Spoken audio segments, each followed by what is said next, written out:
What Noka, thank you Def Switch for the resub. How you guys doing?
Yo, yo, what up, Yoshi Mojo? What up, Mikey? Let's get started. Oh, wait, 23 seconds. I'm ahead of schedule. I'm ahead of schedule for my late schedule.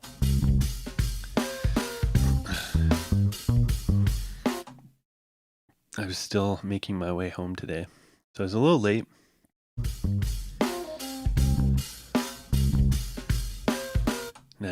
Nice, Yoshi Mojo.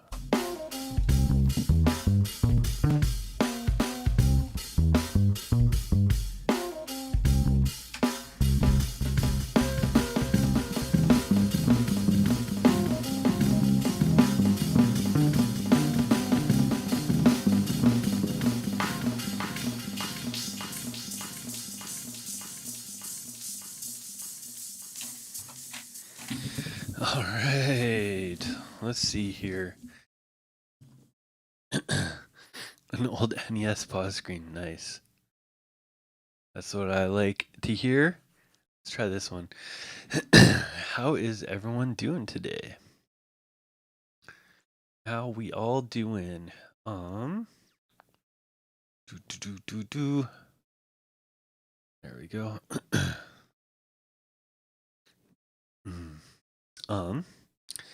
Doing pretty good. Pretty good. I was away this weekend. I just literally got in the door, but I wanted to make sure that got the masterclass in. Keep on schedule when I can. I know the schedule's a little spotty right now, and it will be for a little bit. Got some gigs and such coming up. No, not for DMC, but speaking of DMC, just in case anybody isn't in the Discord and didn't see, we got 2 new national champions in our Flipper Flop alumni. That's probably the first time we've had 2 national champs in a day. But yeah, basically, Patty B from Australia just won the Australian national title, and B Love just won the first ever DMC Middle East title. So that one's like pretty historical. So he's going to be the first Middle Eastern champ from Dubai. B Love has entered a few of our Flipper Flops before. Patty B, I don't know if he's actually entered Flipper Flop proper, but the OGs will remember before Flipper Flop, I did a battle called the Battle for Noob Supremacy, and Patty B ended up winning the Beat Juggle edition. Is actually a really a tough battle too. I think there's like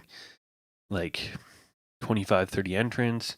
There's a ton of people in it because it was like it wasn't like Flipper Flop where you get 24 hours. It was like 2 or 3 months prep.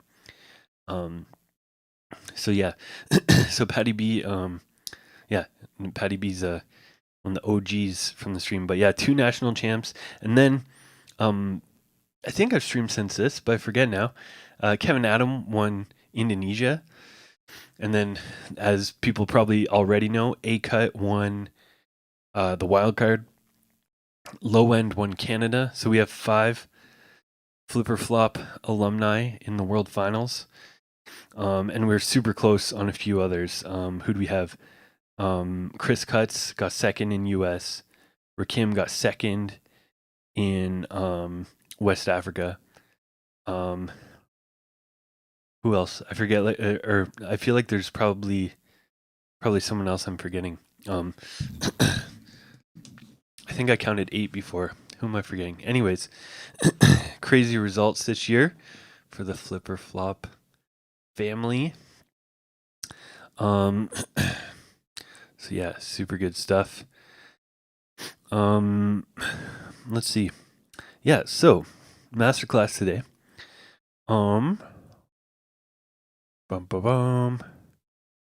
We had a suggestion or a question about double time scratching or power scratching. Um, so yeah, Kid RC3. He's RC3 is, I wouldn't necessarily call him Flip or Flop alumni, but he's in the stream. I don't think he's ever entered uh, a Flip or Flop yet. Hopefully one day. But yeah, he is a beast though. But yeah. Let's see.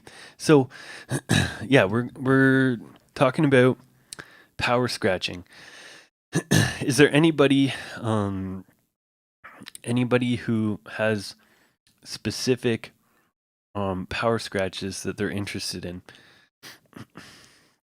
I might talk about a little bit about a little history of power scratching. Yeah, I think power scratching or like power moves with scratching are sort of it's like it's something that's like a little bit contextual, a little bit subjective. Knowing the history of it can help, I think. It's not like there's certain techniques that are just automatically dope, flashy power scratches. So yeah, sometimes it's good to know the what makes them power scratches, I suppose. So where should I start? let's start way back. So I think Lo-File's got some specifics in here. Is Netic a power scratcher? Absolutely. One of the best, I would say. Jackhammer variations we got from Lo-File. 3-click chirp combos. Like chirp 3 clicks, you mean? Yes. Okay. So, power scratching. So, in general, I think in some ways, every technique can be a power scratch. It's about, it's more about how people do them and context and that kind of thing. Like, for example, just for some extreme examples that people will be able to know, you know, when it comes to stabs, shortcut definitely makes stabs into a power scratch.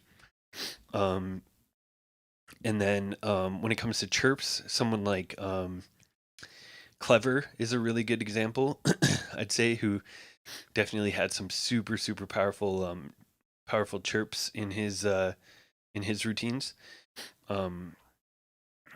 Yeah, so even something as simple as like a chirp or a stab. I don't know if a baby scratch is necessarily a power scratch. Maybe that's like maybe that's one that's too simple, but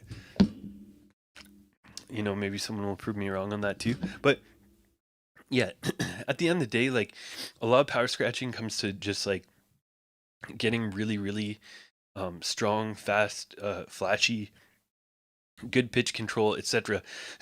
with any technique. Yeah, pretty much any technique can be like really powerful sounding and be like sort of a highlight and stuff when it's refined enough. But but yeah, in general, like I'd say one of the main attributes of a power scratch is going to be speed. Obviously, there's you know some certain like maybe faderless scratches and stuff that don't have to be exactly double time to be like a power scratch, but I'd say most scratches it's about being able to double time them and speed them up. So when we look at sort of the history of power scratching, and some of the ones that kind of stuck out to me when I was studying like scratch routine history and battle scratching and stuff and trying to figure out the progression of it, the very first one that I think really stands out for a lot of people and got named after the person is the Joe Coolie scratch. So the Joe Coolie, if you haven't heard Joe Coolie scratch like in New Music Seminar or like in battles, definitely go and listen to that.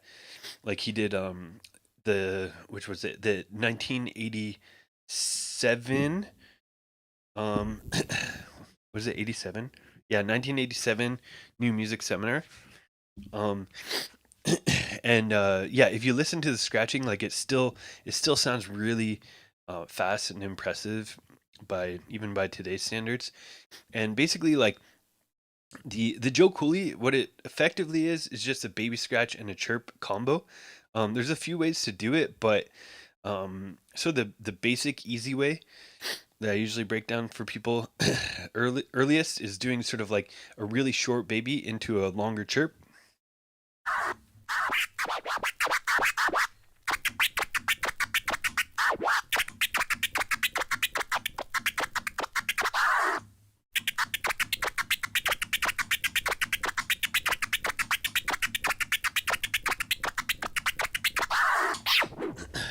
That's the yeah, that's your basic Joe Cooley scratch. Here, let me see if I can find a let me see if I can find a little electro beat to do it on.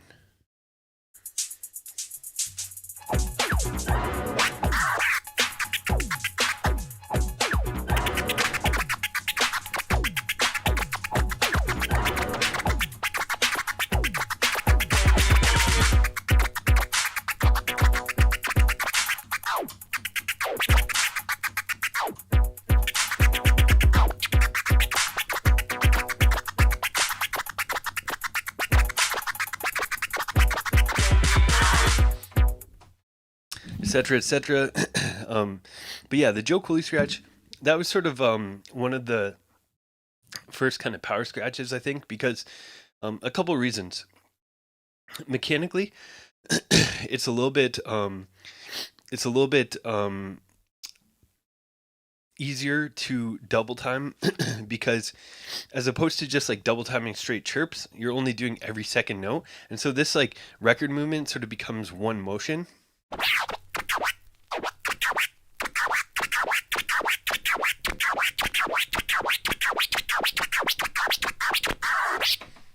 Yeah, that becomes sort of one motion. And back at the time in the late 80s, faders weren't very good. So people weren't really double timing fader stuff for a while. So um, yeah, more than like impressive scratching was based off of sort of either just like funky rhythms and stuff. Like, I'd say in some ways like certain like swingy transform patterns were kind of power scratchy at the time as well. But the Joe Coolies were like definitely that's the first scratch that people could essentially double time and make sound really fast. So um yeah, that one was like among the very first ones. And then probably not too long after that, um at least when it comes to like battle history and stuff, um people started doing more like flare combos and things. Um, and there's yeah, with flares, there was a little bit of a strange come up with how they were invented and how they came about. Um, like the basically the first one that I guess like anybody started doing that the DJ Flare started to do was the OG Flare. And the OG Flare, like the reason it's called the OG Flare is because it was the OG, but it's kind of strange because it's not usually like the first flare that you would learn nowadays. Um, and it's quite a bit harder than like a one-click flare, but apparently it came earliest. But also you could kind of see like with disc doing like the two-click orbit, which is sort of based off an OG flare, same sort of fader movement and stuff. Those started to come um, in like the sort of early 90s, I would say. I think Disc was really rinsing them in like 93 or something like that. Um, but even still, um, yeah, yeah, exactly. Yeah, no, Noka, like a lot of power scratching historically is sort of related to the technology a little bit, but I guess like faders and line switches got decent enough that people started doing flares in like the early 90s. But yeah, basically At that time, I don't think they were doing a lot of 30-second notes really. Is mostly just like triplets, and I know like um nowadays we call them delayed flares, but um I noticed that there's a lot of people doing sort of like basically delayed flares of 2 clicks when they were doing them even back then. They just didn't have a name for them. So yeah, in the early 90s we got stuff like this.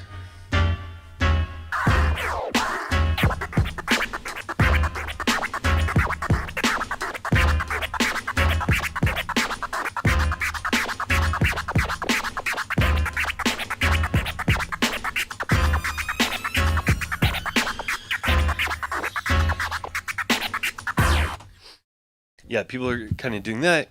Skip forward a little bit. Crab scratching, sort of in the mid 90s as well. That was kind of power scratch for a little bit. I think like crabs definitely, when done properly, can sound like a power scratch, but nowadays, because they're so common, they're not as impressive. And then yeah, and then basically, I think when stuff started to become like a little bit more modern and how we, I guess, think of power scratching, there's 2 combos that started coming up in like sort of the late 90s. You'll hear these a lot, like in like 97-ish, 98. Babu is a really good example. He was doing he was doing double time 2-click orbits. He was doing a pretty specific combo a lot of times, but I'll show you how that sounds. So let me just let me grab this beat.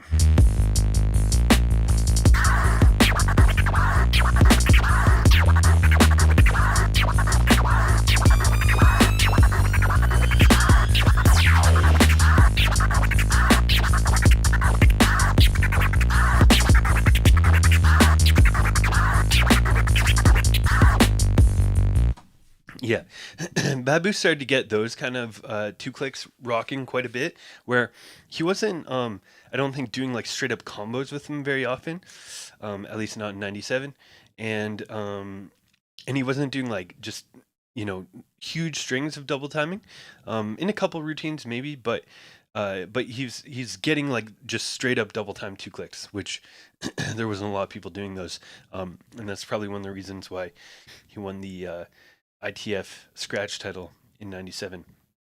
And then the other pattern that started to come up, A-Track started doing them a lot in '97, and honestly, they were still fairly new. Like obviously, they'd been being executed because A-Track didn't just invent them or something. But when I go back and watch battles like from the '97 kind of era, there wasn't a lot of people doing chirp flares yet at a good level. Like people did them, but there's a lot of janky chirp flares. And then A-Track, and I think again Babu, and yeah, there's a few others, maybe the Scratch Perverts at that time, who are doing chirp flares. But chirp flares are definitely like a really good double time power scratch. And again, these ones sort of mechanically follow the same kind of thing as like a Joe Coolie, where it's like a short long movement, but this time we're incorporating the faster fader on it. But chirp flares, for anybody who isn't double timing stuff or doesn't have anything at a double time speed, this is always the one that I recommend first, because chirp flares are like technically and mechanically one of the easiest techniques to speed up, because 1-click flares are easy to get really fast. So chirp flares, double time.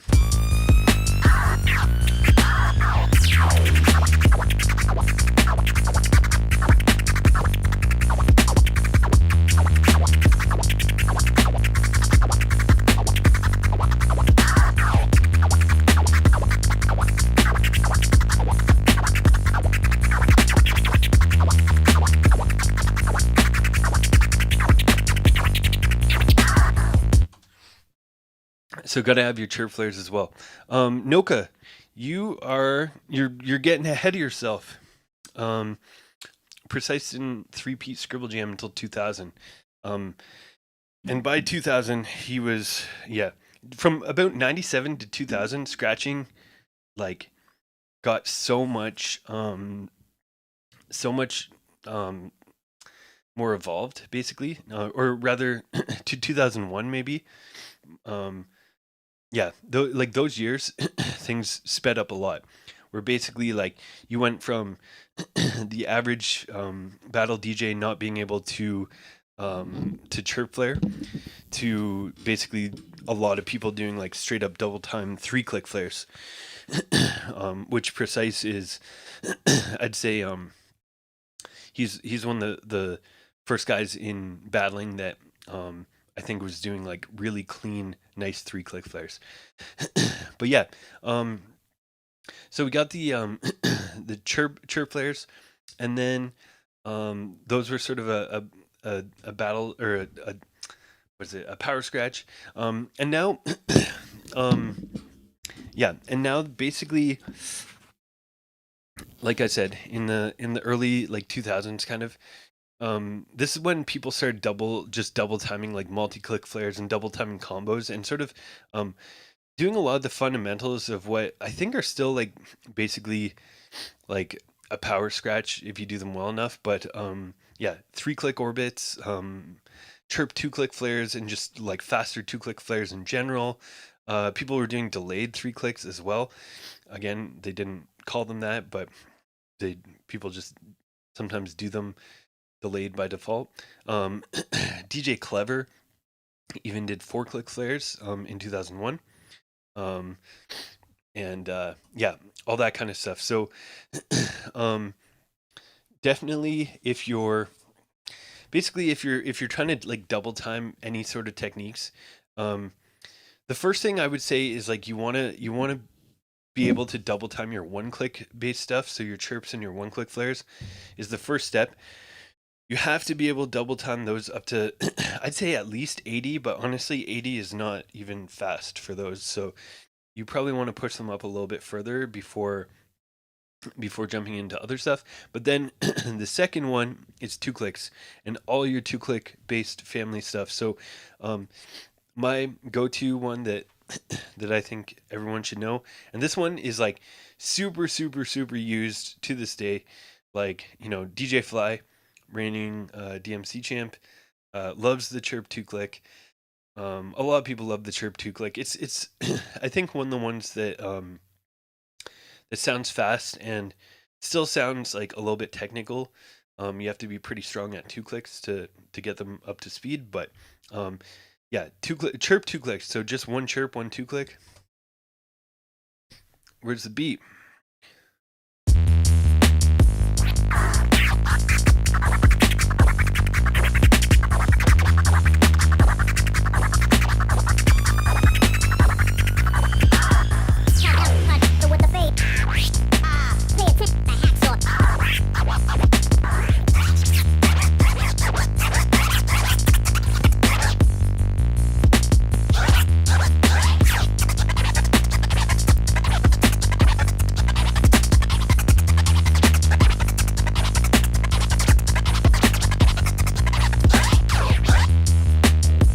So that's your basic chirp 2-click.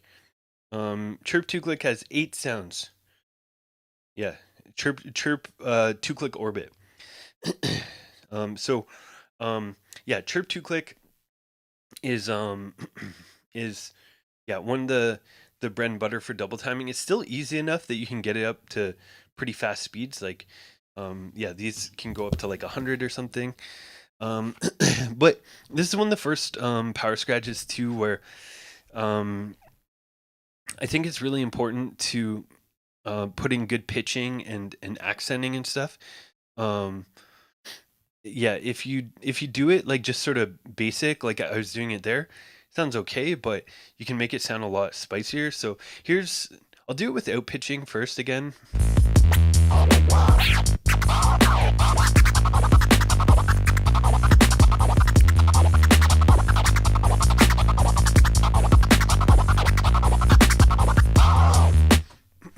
But then if you put in some extra spicy pitching on it,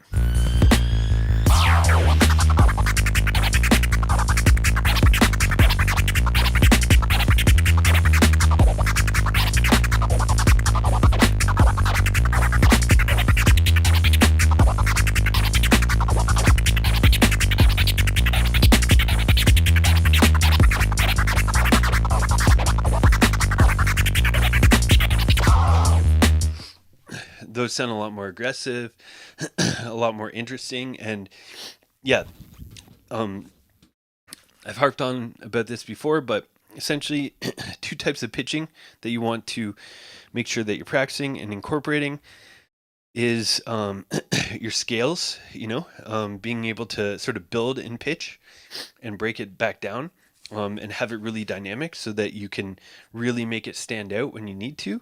So,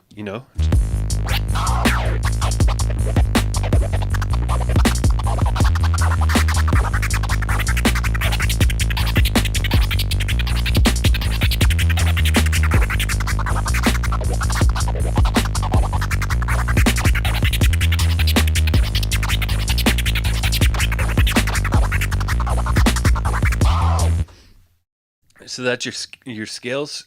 So being able to build it up, break it down. What up, Ethan? And then your accents. So being able to sort of push and pull on it.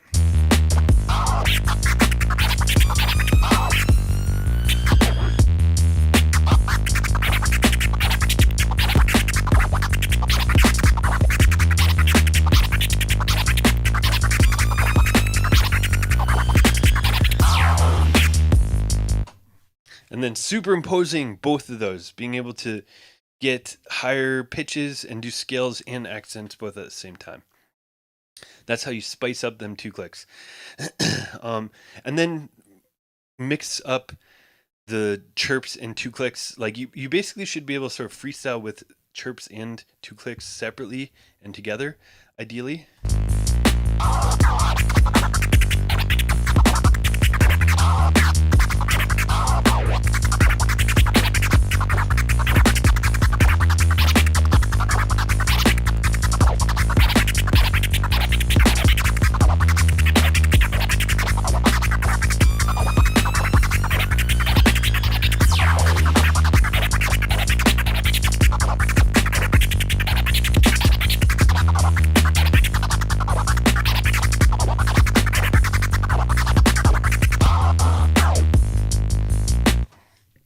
Yeah, doing different amounts of 2 clicks in a row. Spice it up, not just 1 and 1.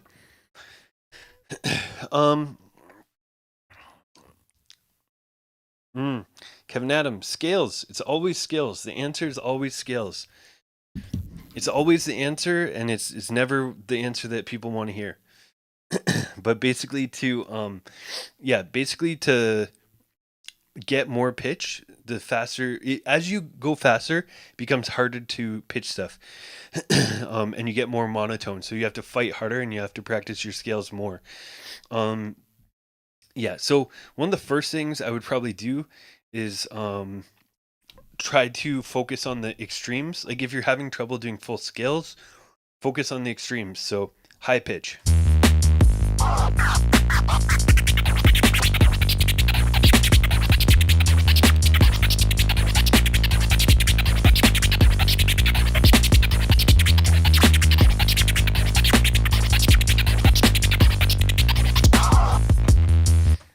That's taking up like almost as much the record as I can, but trying to make it really, really high. And then you're really low pitch.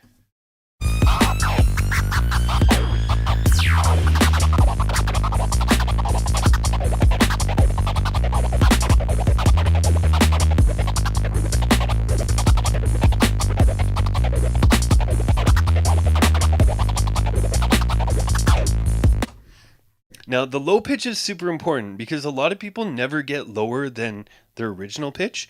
So if I do just like releases,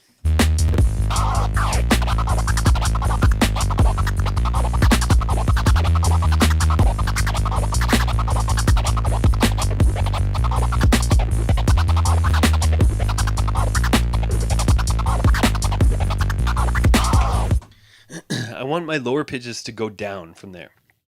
So make sure that you're doing that. And then, you can practice half scales. You can go from the bottom up. 1 second. I should just loop the original beat here. Where is it? Here we go.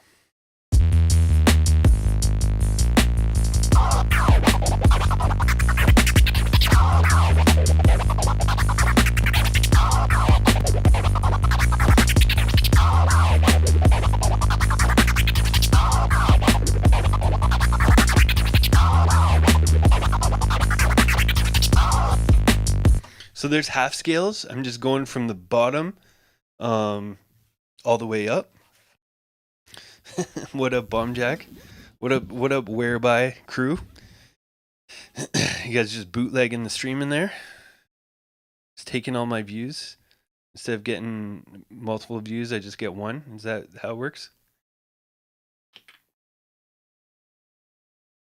You all owe me. You all have to subscribe now. Anyway, so there's half scales, starting really low and building it up, and then doing the other half of the scale.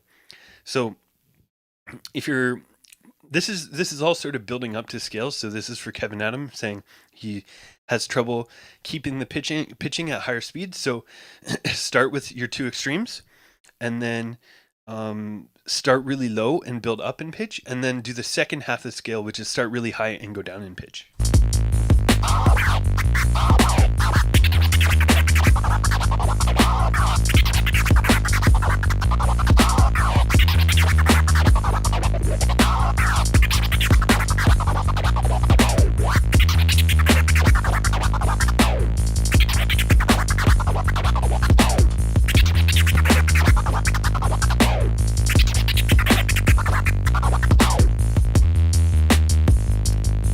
What up, Richie Roughtone? How you doing, brother?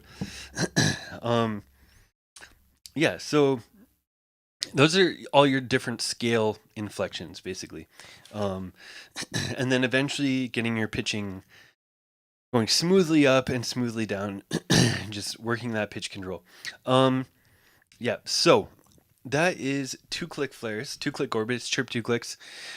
That, yeah, like I said, it's those I started to see a lot in battles around 2000, but people were dabbling in them in the late 90s as well, here and there. But they chirp 2 clicks and the like started to become more popular around 2000 in battles, at least. I think battles always trailed behind like the pickles and people outside of battling for scratching, but yeah, so that was around early 2000s, and then yeah, and then stuff with 3 clicks came about. So like I said a little bit earlier, Precise was one of the first. Clever was doing them a lot, and then by around 2003 you had some really refined 3 clicks from people like Tiger Cell, DJ Quest, UK DJ Quest. Yeah, there's a lot of people like 3 clicking, and then tons of people in the US too. Delayed 3 clicks became a bit of a staple. Iltrax, such people like that. So with 3 clicks, there's sort of 2 ways of doing them. So if low file is still kicking around, he's wondering about chirp 3 clicks. So yeah, the first way I'd suggest to learn 3 clicks, even though it's probably a little bit less common overall, is just a regular 3 clicks. So not delayed, starting forward, doing 4 notes forward, 4 notes back.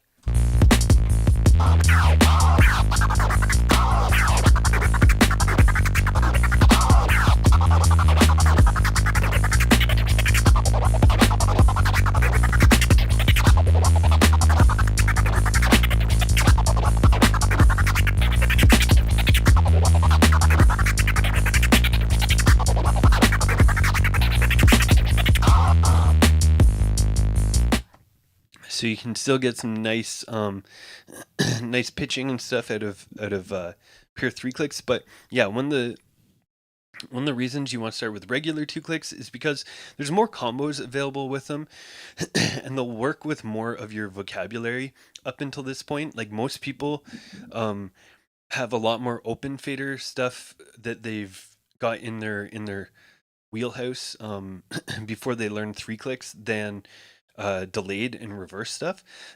So delayed 3 clicks combo a lot nicer with like reverse scratches and close fader scratches and other delayed scratches, but that will probably come later. So I would recommend learning just regular 3 clicks at first, and then yeah, one of the first combos with that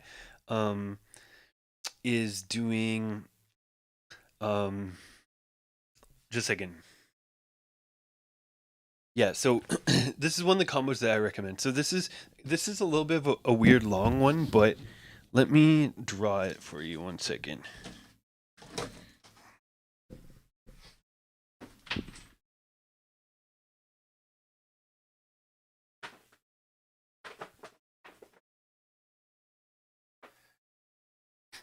So when it comes to 3-click flares, there's, I don't know what it is exactly, but there's some relationship to 1-click flares. Might be the odd number or something, but I'm going to show you a combo that you already know.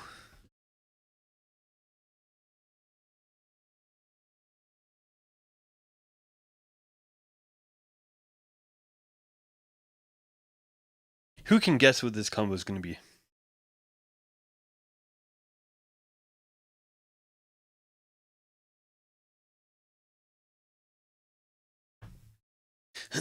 Do you have any guesses?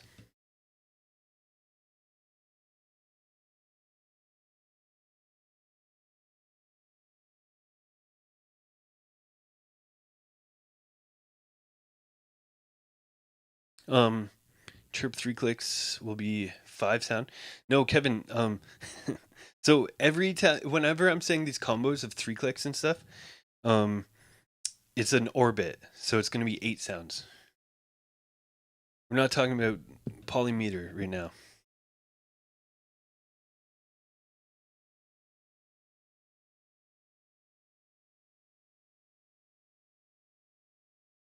So that's the chirp flare, but then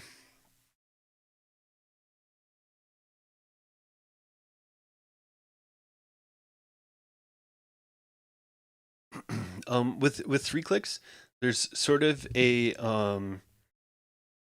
not chirp 2 click, no, chirp 1 click, chirp 1 click, 1 click. With chirp 3 clicks, there's a similar. It sort of looks the same, similar kind of balance and stuff, but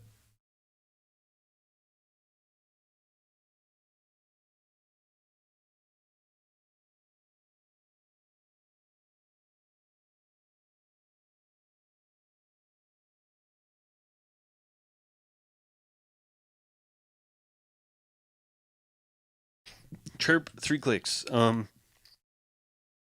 Yeah. So this is it's a long combo, so that's why I drew it out. But it's basically 2 chirps, 3-click orbit, 2 chirps, and 2 3-click orbits. It adds up to 32 notes, but it's like, so it's a long combo, but if you just sort of simplify it to its parts, it's not that hard to remember anything. But this is one that I think is good. Like basically any advanced, or not necessarily advanced, but tougher, more intricate technique you learn, like a 3-click, you always want to glue it to something fundamental.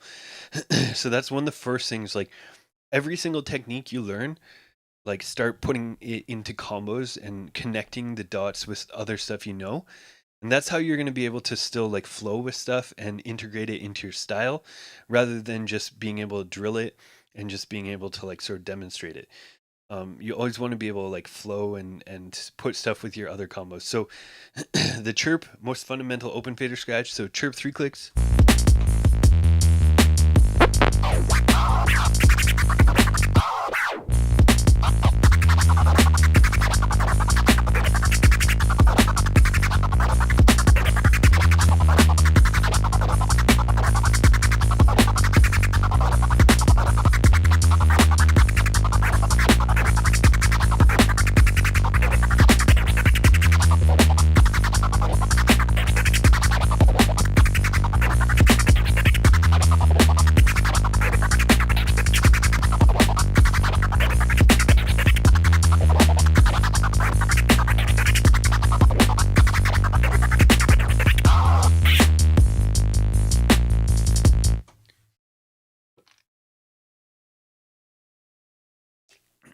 Got it. So yeah, that's Chirp 3-click. Chirp 3-click orbit. Again, you want to make sure that you have nice pitching and stuff with it. So if I'm practicing these, I do like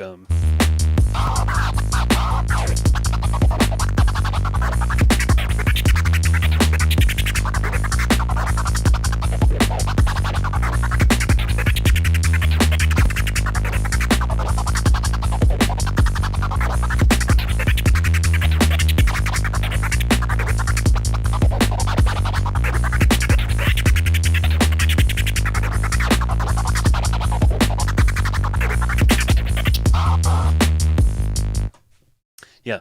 And then, all these, if you have a chirp in there, it'll combo with your chirp 2 clicks, it'll combo with your chirp flares, all that kind of stuff.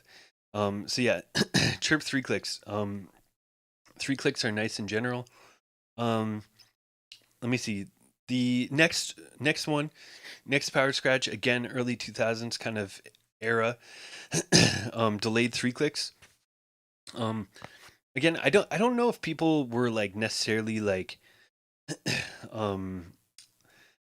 thinking about like delayed or regular 3 clicks. Like I never heard people talk about it, or even I don't think there's many examples of people who did both.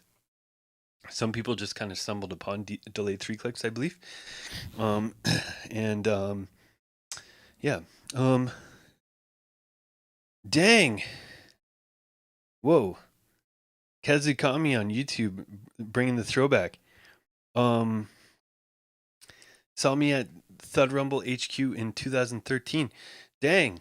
Yeah, that's my first time in the US. I think. Yeah, I think that's my first time in the US, first time playing in the US. 2012, I believe. I believe it's 2012, and it was DJ Quest, but I don't think D Styles was there. I don't unless I'm forgetting. I don't think. Yeah, I didn't meet D Styles for quite a while, but maybe he was there, and I just maybe I forgot. That was a long time ago, 2012. Good to see you in here. But yeah, let me see. Where were we? Oh yeah, 3 clicks. Delayed 3 clicks. So delayed 3 click, went over this a lot in the past, but basically it's a 3 click where we start on the last note of the 3 click. So yeah, you start with a reverse, but it's actually starting on the last note of the 3 click. So for example,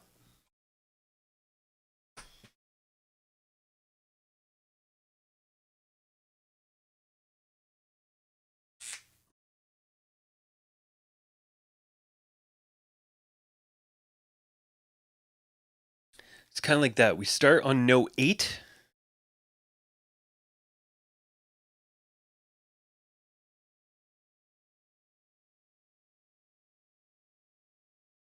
We start at 8, 1, 2, 3, 4, 5, 6, 7. So yeah, trying to put like a little sort of emphasis on a different number. So yeah, like if you hear me count it, I'll try and accent the notes that you are on the record, but instead of going 1, 2, 3, 4, 5, 6, 7, 8, 1, 2, 3, 4, 5, 6, 7, 8, you're going 8, 1, 2, 3, 4, 5, 6, 7, 8, 1, 2, 3, 4, 5, 6, 7, 8, 1, 2.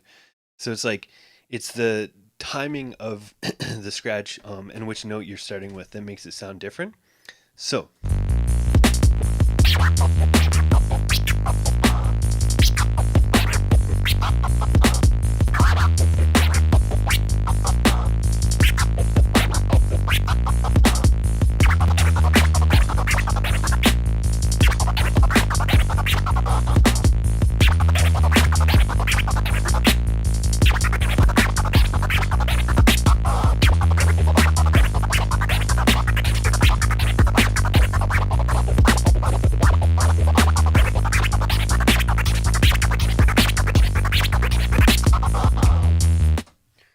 yeah.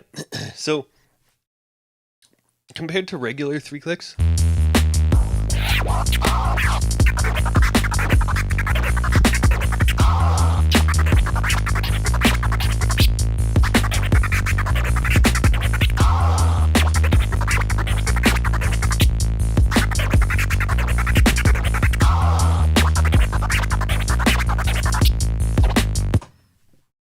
There's going back and forth, delayed, regular, delayed, regular. Ariel, thanks for the kind words. Uzis and scribbles.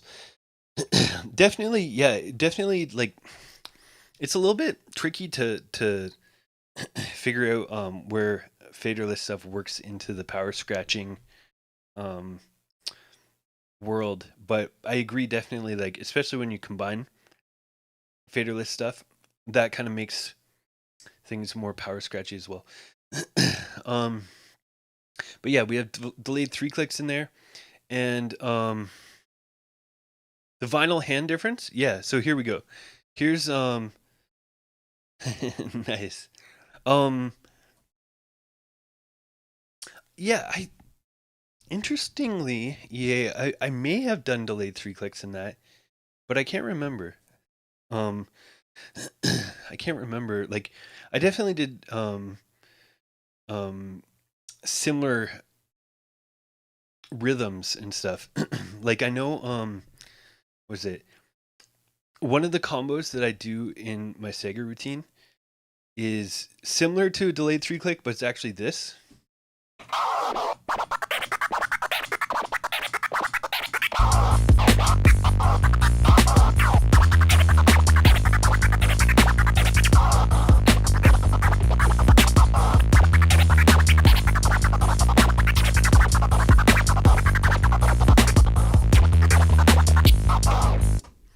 Yeah, I think that's kind of the sequence that I did in the Sega routine. It's very similar, like, sound in general to the delayed 3 click, but I'm not sure if I did actually do delayed 3 clicks. Anyways, neither here nor there. There's lots of little variations and subtleties in these techniques, but yeah, basically a regular 3 click is it comes down to the baby on the beat and where the baby scratch is landing. So here's a regular 3 click.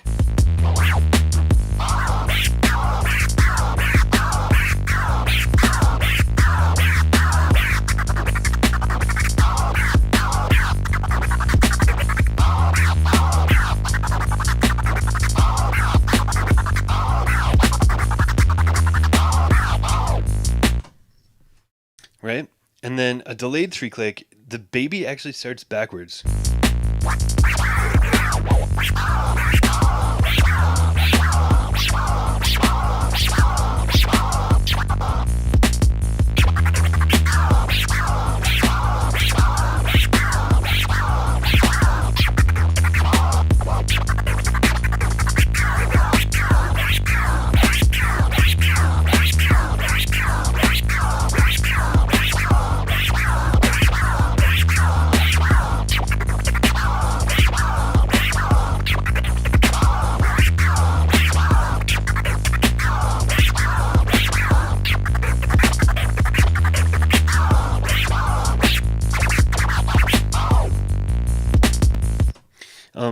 Yeah, so you can hear just the baby scratch itself is a little funky sounding, right? And it's because I'm starting on the reverse note.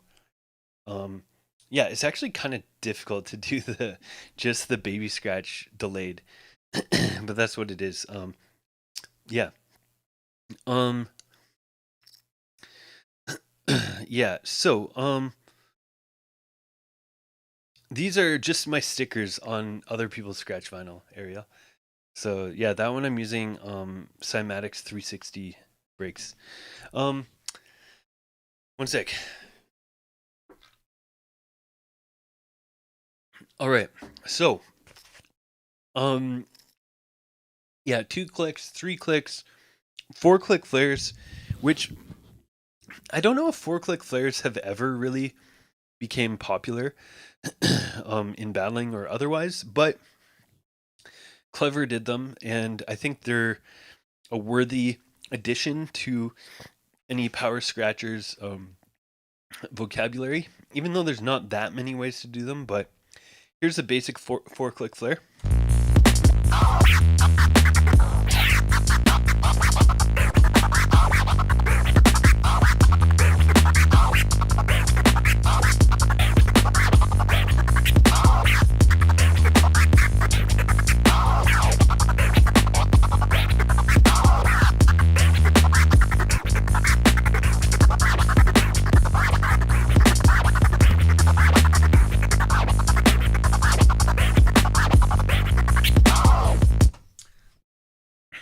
So a 4-click flare, as you can hear, it's not constant. Like a 3-click is 1, 2, 3, 4, 5, and it has a longer 5. So it's sort of a was it? It's 4 30-second notes, 4 double time notes, and then a single 16th note in each direction. So it doesn't really like loop properly. But as you can hear, it adds sort of like a funky rhythm to it, like interesting syncopation. Um, and you can also combine it with 3 clicks to kind of even it out and balance it out. So combo I like to do is like.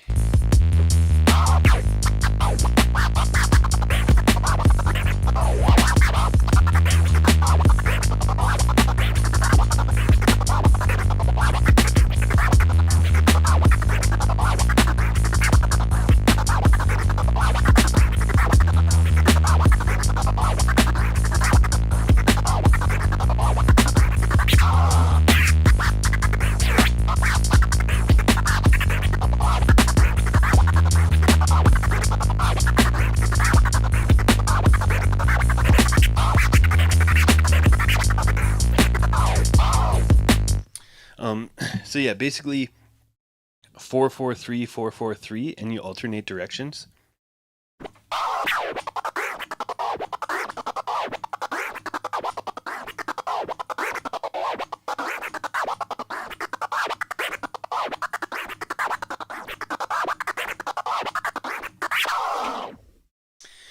Yeah, that's a little combo you can do with 4 clicks. You can also add 2 chirps into them.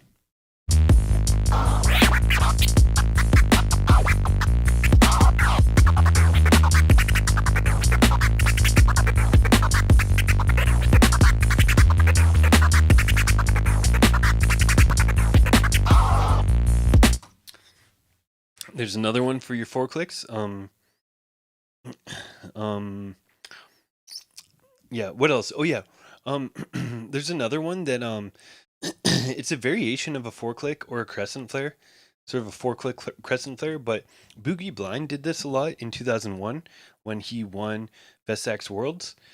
And I think it's a really cool combo, definitely worth throwing in. Again, like there isn't that many ways of doing 4 clicks, so it's good to have at least a couple. So 4-click crescent, we'll call them.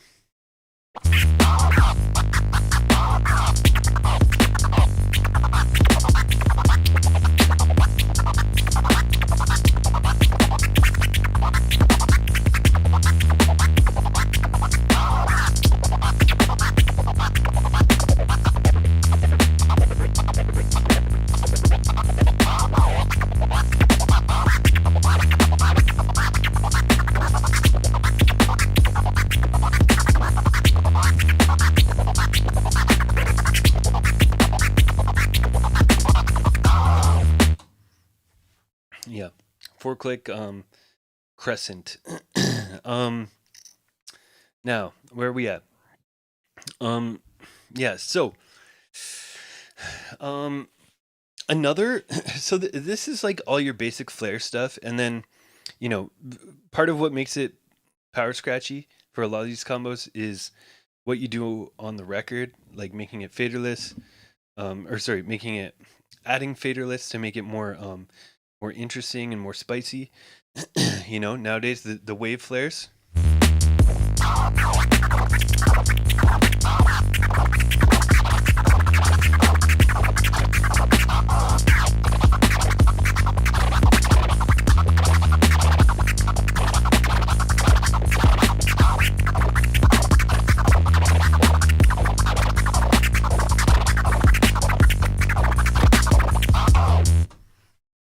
Etc. etc. Doing that kind of stuff to spice up the basic combos. But then aside from the open fader stuff, there's also closed fader double timing, which I give a lot of credit to iEmerge for doing this. And then yeah, basically like what was it? It was 2002 ITF Scratch Worlds. So iEmerge won the ITF scratch category. And something that was like pretty interesting, I think, and pretty unique about his sound was, and there's a little bit of lore behind this, but basically he did a lot of double timing close fader. There's essentially just transforming really fast. But part of what uh, what I heard back in the day is that Imrich like didn't he actually didn't know what flares were for a long time. And he as the story goes, Lorne, the producer Lorne, actually taught Imrich flares eventually, but for a while, like a lot of he was basically emulating other people's flare patterns, but just doing it with transforms. Um, and there's a lot of um, cool combos and styles that you can get from just basically close fader double time transform. So I'm going to show you that in a sec. Raffin said, "What do the numbers and dots represent?" The dots are clicks, and the numbers are which note it is. Yeah, you might have to rewatch that part to see how I did it if you're just joining in. Power scratch is like it's like a power move for b-boying, except for scratching. um, um, yeah, so close fader double time. So essentially, this is a combo that iMerge rinsed like crazy in 2002 and 2003. He rinsed this a lot, and I think it sort of is kind of the gateway to close fader double timing. So close fader double timing is quite tricky because, as most people probably know, like transforms double time and getting them as fast as flares is a little bit tough. Like the idea of flares kind of allows us to go faster and make things easier, but with transforms we're kind of just doing raw speed. We're not really relying on the flare trickery anymore. So the way to build up your transform speed is to just do a really, really short combo. So the combo that I'm going to show you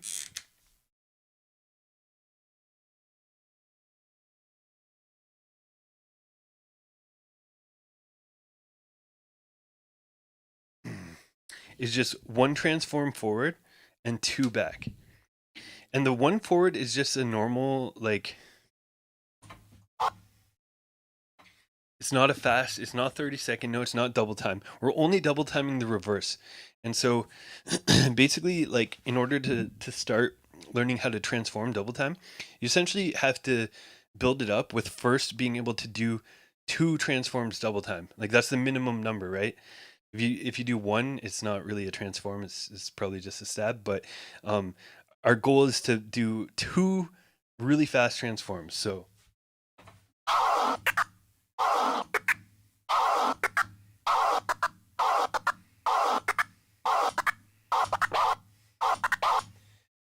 you sometimes a good way to practice it when you're starting to give your fader hand a little bit of relief is to do like a little release at the end and probably close the fader there as well. So basically, this is the combo.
So that is double time transform, and that's just one combo.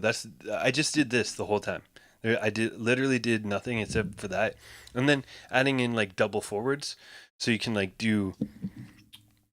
If you do this combo, you can just add another stab at the end. That's a very classic I emerge sound.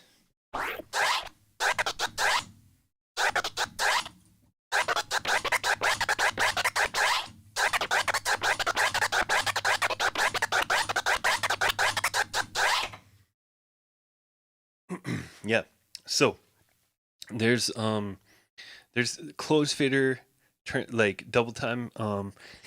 That's basically that's the basic idea, but essentially you can hear, like, I don't know exactly what it is, but there is some kind of like extra pitch control that is, or for me it's easy to pitch them. So just when I was demonstrating there, even with that one combo, I'm getting a lot of dynamics out of it. So you definitely want to make sure that you can do that. And then when with double time transforms, you can start mixing in other stuff. So once you have that fader pattern, you can sort of start freestyling the record a little more.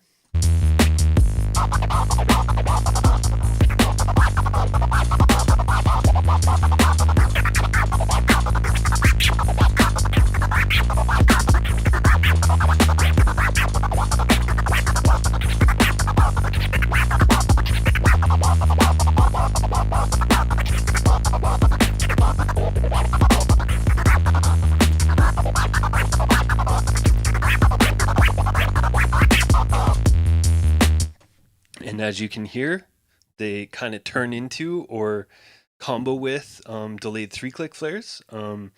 It's basically, it's kind of a weird way to think of it, but the delayed 3-click, like this combo, you can kind of bend it into the delayed 3-click in and out. Yeah, and then you get you get swing flares in there. Transforms of flares, exactly.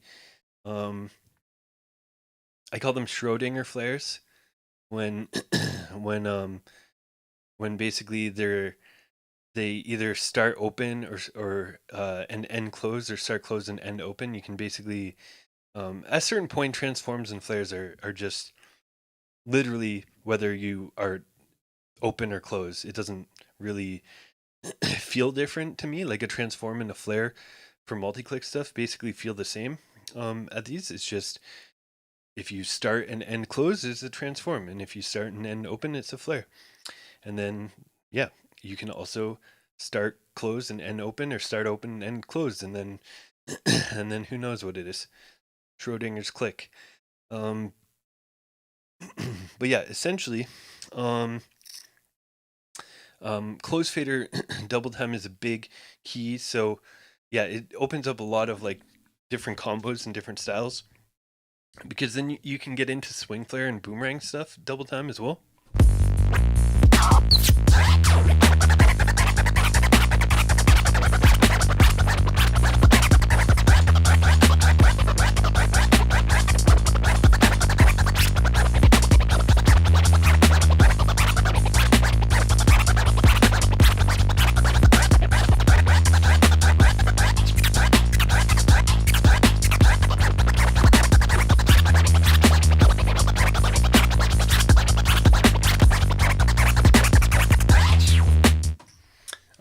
Yeah, that was some boomerangs, some transforms, some swing flares.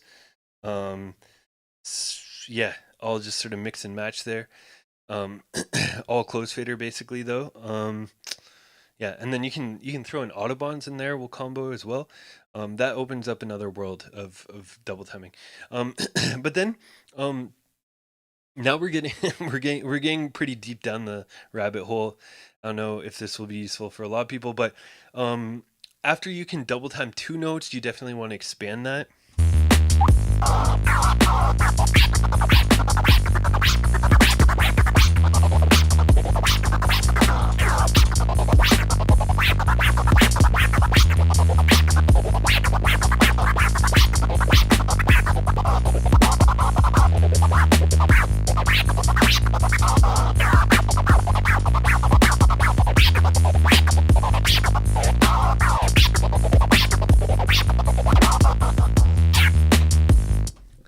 So usually for these, you would do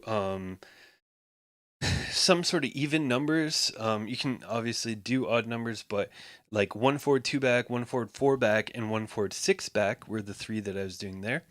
Um, so yeah, essentially doing like yeah, you're the one forward is always sort of your break in these types of combos, and that's what this combo teaches you is to this one forward is like it's a single time no, and it teaches you your in order to achieve this combo and these speeds, you need to really be able to like take as much of a break and loosen the tension on your fader while you can, because like you're clicking really fast, but there's these tiny spaces of a 16th note which you really have to learn to relax and like totally loosen up your hands. So that's something that is really underrated for double timing stuff, is that um, either having combos or having spots in combos where you give your fader hand a little break. I think that most people who are good at double timing and power scratching and shredding and all that,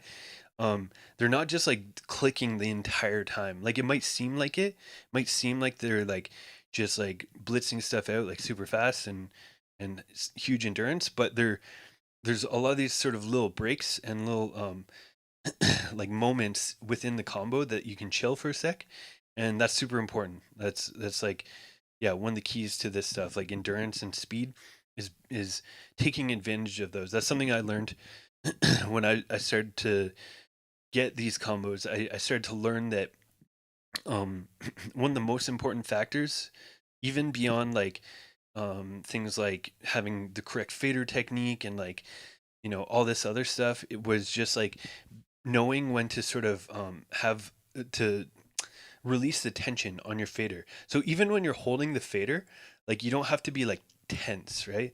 Can't really see the tension in my hand while I'm doing it, but as soon as I'm done clicking, like the minute I do the second click or the third click, my fingers and my wrist and everything is loose and relaxed and it's just chilling right here. Okay?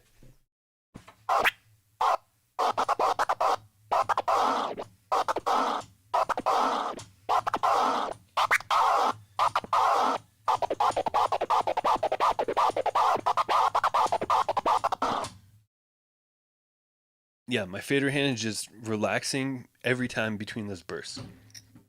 Super important. Um,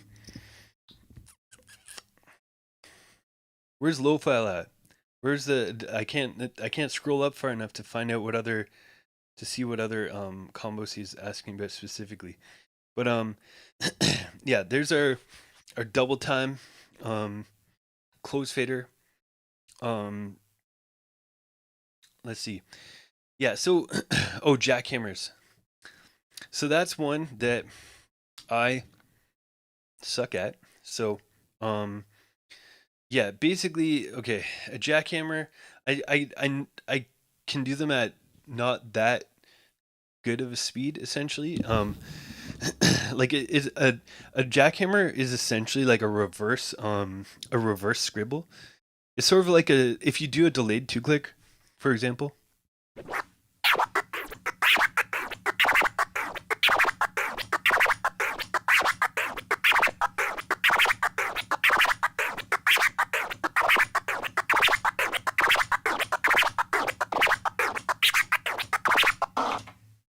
Um, so a jackhammer is like you in the delay, like in the delayed note, you add like a back forward back, like you add a scribble essentially, in order to get the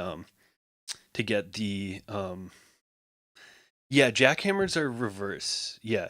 I know there's some people who do them forwards, but yeah, actually I think I heard you doing them forwards, and it's doable. It's obviously doable, but I think that's sort of hard mode compared to how Rafik does them. Um and how yeah, how a lot of people do them. Like the yeah, if you do them reverse, you only have to do one and a half of the scribble instead of two entire scribbles like you do. And therefore, like it'll be a different sound. Like yours are going to sound faster, but they're also harder and probably not really doable after a certain speed. Whereas jackhammers will have more coverage. But yeah, for a similar sound, um, what I do is the wave version of them.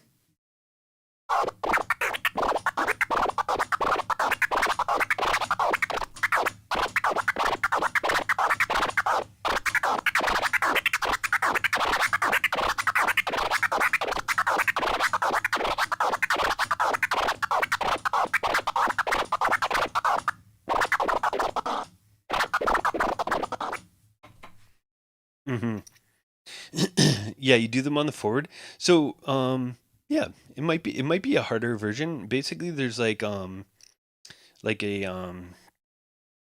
like yeah, if you do them reversed, you're doing them delayed, and I think that's maybe the easier way to do them. um, yeah, like what? Let me see if I can do it over this tempo.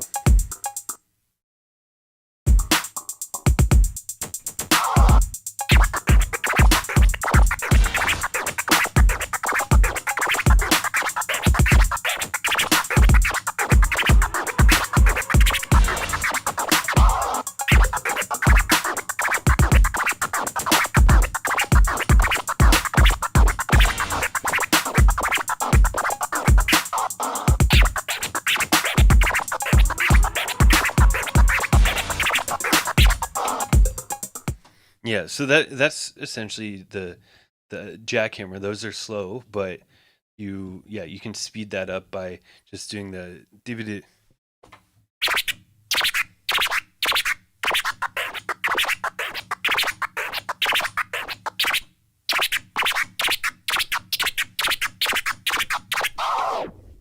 Yeah, similar to people who are, somebody posted, maybe it was you, posted the flip flop chirp combo.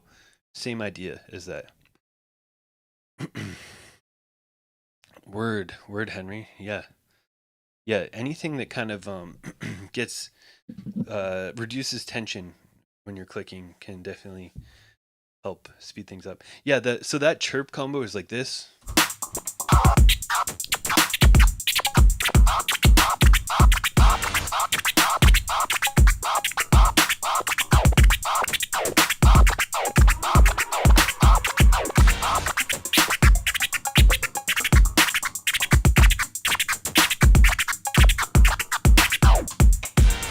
And you're basically doing that into a 2-click orbit for the other one.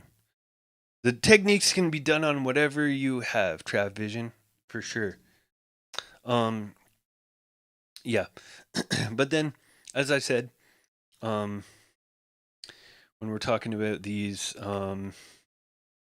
techniques, essentially, yeah, this is just a stylistic thing, and just sort of me being just my strengths and weaknesses. But because my dominant hand is not the record, I find it really tough to sustain those like really fast scribble patterns. And I end up like using my knuckles a lot. So it's not the same technique, but at all really. But it's a similar pattern, and you can get the similar like rhythms and all that by doing the wave at the beginning.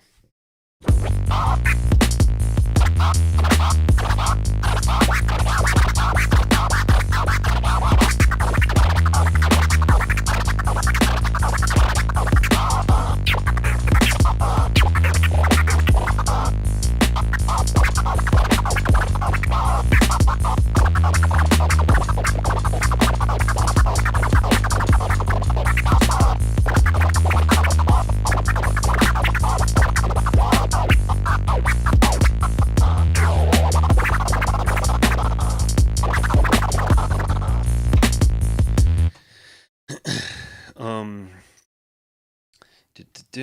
TTM for the Jackhammers.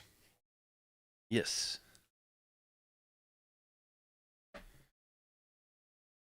A wave? Yeah, it's a wave. That's a wave. Those are, yeah. I feel like waves are still fairly cutting edge, fairly tough. So they take a long time to learn, but essentially it's putting that knuckle in one direction, the knuckle bump in one direction on the baby. Um, the jackhammer.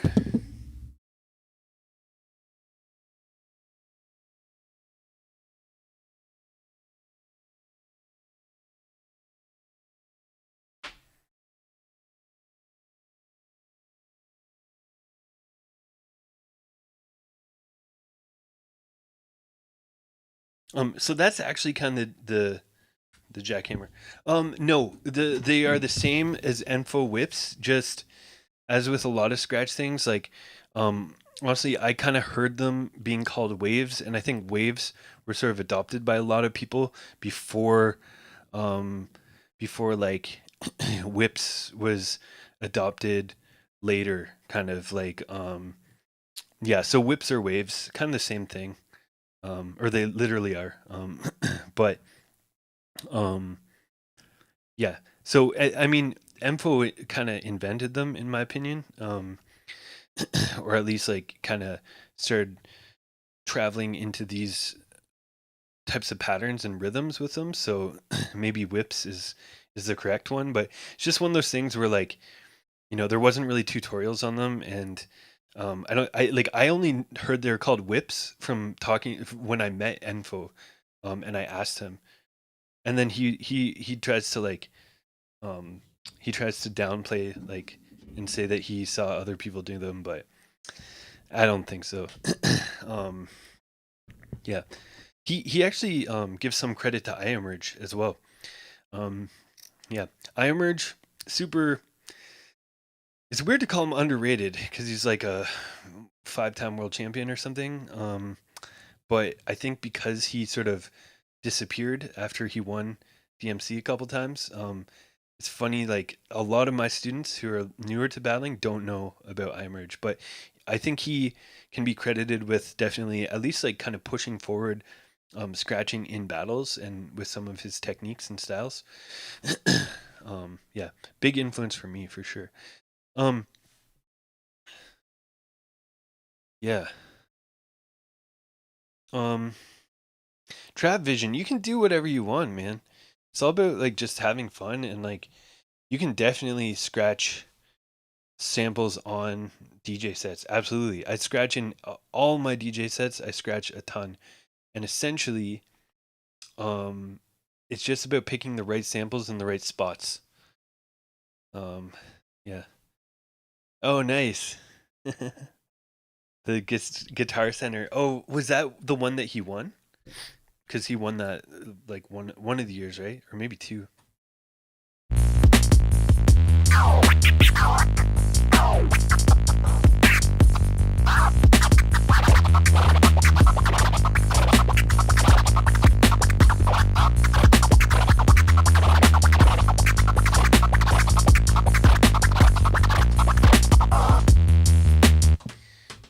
I should keep this out here. But yeah, the Jackhammer is just a reverse baby.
Um, nice. Wait, which final routine was it? I basically all of his routines are burned in my memory as well, but um, unfortunately, a lot of his routines there's not really like names. A lot of them were like custom tracks, so I know he had a Cardinal official juggle that was real.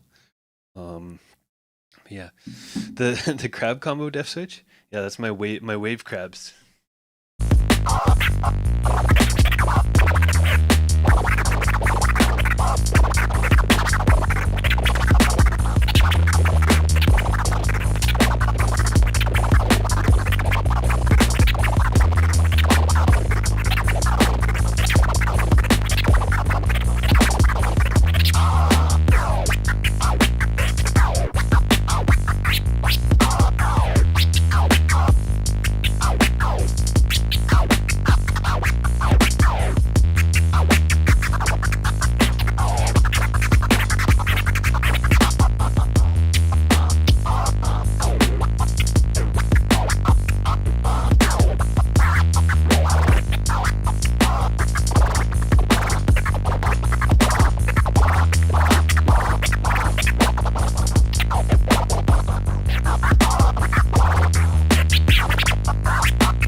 Peace to the future champs. Get in the Discord. Does that work?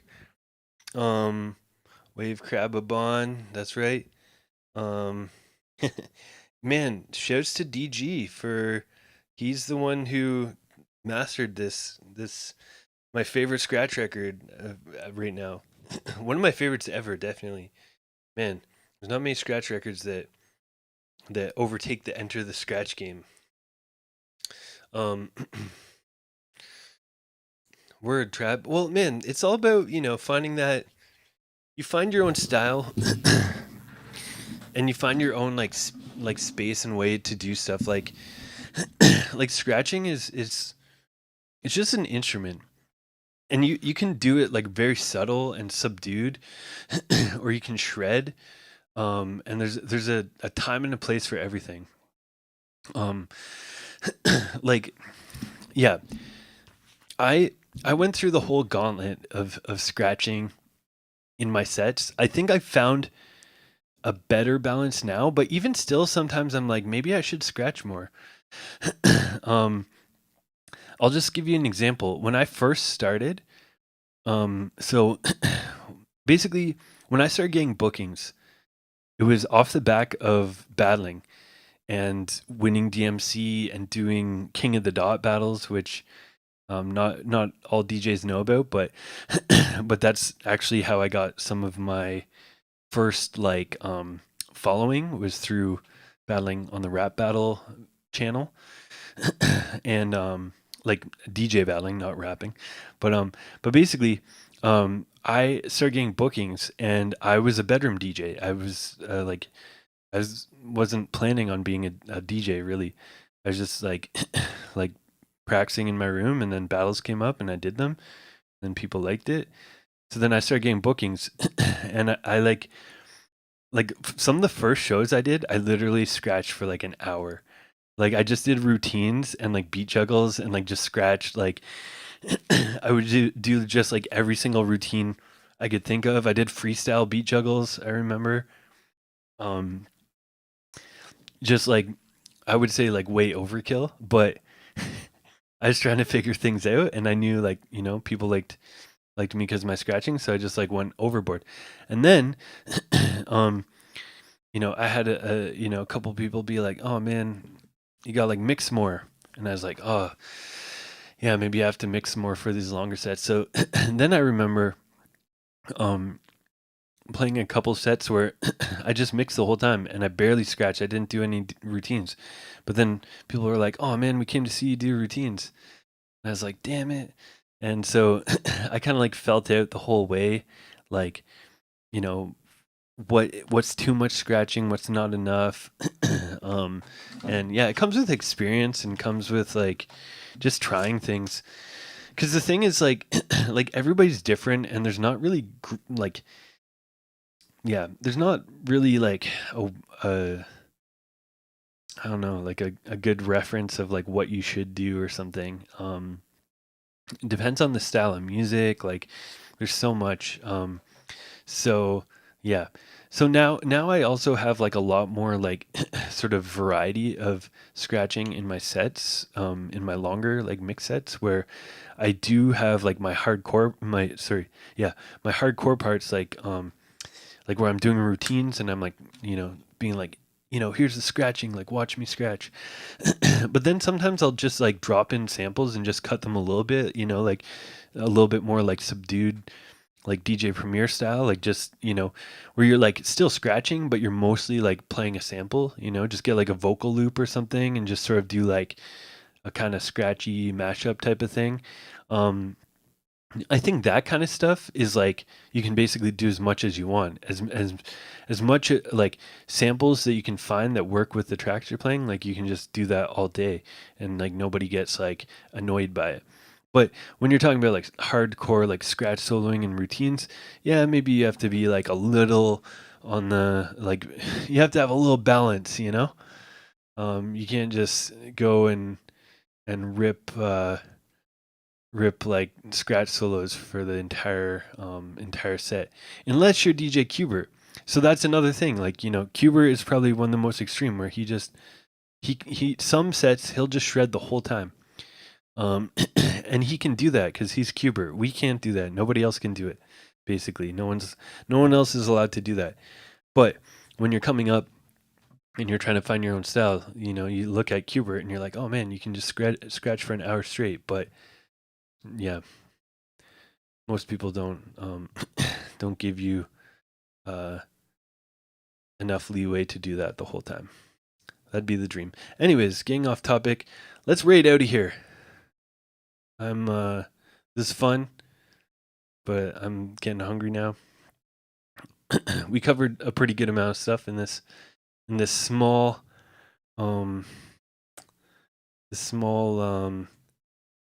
little masterclass.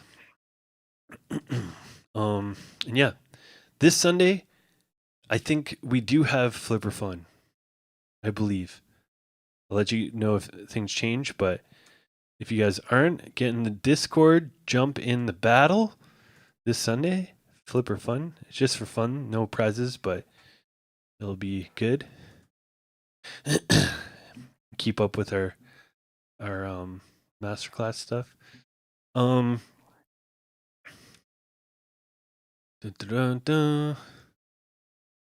What else? I'm just catching up. Yeah. Appreciate you guys. Thank you for coming and and chatting scratch stuff with me. It brings me joy to just talk about scratching.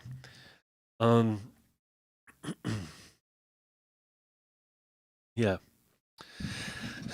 Word trap vision. Yeah, I'd say, yeah, there's room to scratch a lot in your sets. Definitely, like if that's your thing, if that's part of your style, like, scratch away. But just find like ways of doing it that like add to the music. So here's one little tip I'll give you that I think this applies for like so much of scratching, but I always tell this to like students when they're making routines or doing stuff in mixing. But basically, if you wouldn't just play the sample over the beat, then you probably maybe shouldn't scratch it. So sample selection and beat placement is so important, where basically like you want to be able to find scratch sections and pieces where if you just played the sample over the beat, like it would sound dope even without you scratching it, and then you scratch it and make it sound doper. But a lot of people get it twisted and they use like some like bummy sample that just sounds bad already, or just sounds generic, like there's a lot of times when a lot of the scratch samples that are classic for us are like from the 1980s, or before, like they're ancient. And, if you're going to take ancient samples and just throw in like, all this scratching's making me itch over like a modern trap song or something, it just makes no sense musically, right? Like you would never just like play that sample in the song. Um, so it doesn't make sense to scratch it either. So, if you pick good samples and put it over good spots and like find stuff that works and and meshes together, then you can scratch a lot more. So pay attention to that. Okay, we're raiding Toronto Jungle. Got the raid started. Get training, that's right. And who's entering Flipper Fun this weekend? We'll do anything goes. Anything goes at all. Juggling, scratching, freestyling, routines. Yeah, keep it chill. But yeah, if you don't know what Flipper Fun is, get in the Discord. It's just a 1 minute battle, 1 minute routines, and I give you feedback tailored to you. And then that's it. And sometimes we have prizes when it's flip or flop. But for now, we're in the off season. We chillin'. Good to see all you guys. And yeah, we'll catch you on the weekend. Jump in the raid, Toronto Jungle.